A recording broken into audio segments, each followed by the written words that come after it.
গাজায় ইসরায়েলি আগ্রাসন শুরুর প্রথম থেকেই ইসরায়েলকে সমর্থন দিয়ে আসছে যুক্তরাষ্ট্র।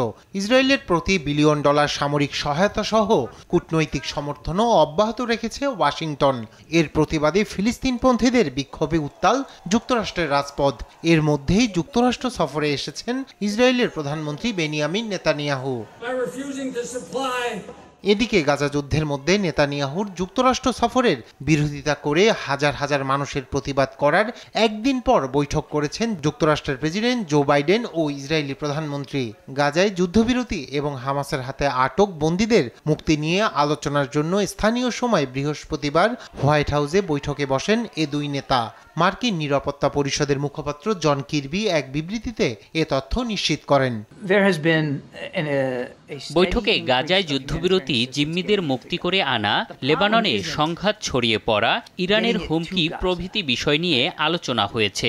মার্কিন ইসরায়েল সম্পর্কের মধ্যে যে দূরত্ব তৈরি হচ্ছিল তা এখন নেই। তার মানে এই নয় যে সব বিষয়ে আমরা একমত।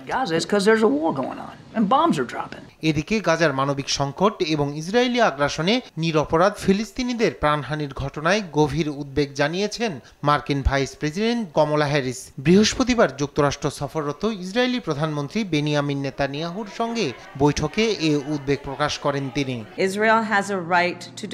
নিশ্চয়ই এই ঘটনাগুলো এড়িয়ে যেতে পারে না যুক্তরাষ্ট্র। আমি চুপ থাকব না।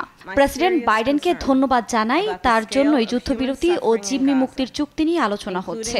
ইসরায়েলের আত্মরক্ষার অধিকার আছে, কিন্তু গাজায় মানবিক সংকট আর নিরীহ বেসামরিকদের প্রাণহানির বিষয়েও গভীর উদ্বেগ প্রকাশ করছি নেতানিয়াহুর কাছে।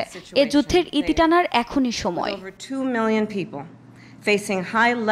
এই বৈঠকের মধ্য দিয়ে কমলা প্রেসিডেন্ট হলেই ইসরায়েল ইস্যুতে কিভাবে যুক্তরাষ্ট্রের নীতিতে পরিবর্তন আনবেন তা স্পষ্ট হয়েছে বলে মনে করছেন বিশ্লেষকরা। রায়হান কবির শুভ্র, নিউজ ডেস্ক, দেশ টিভি।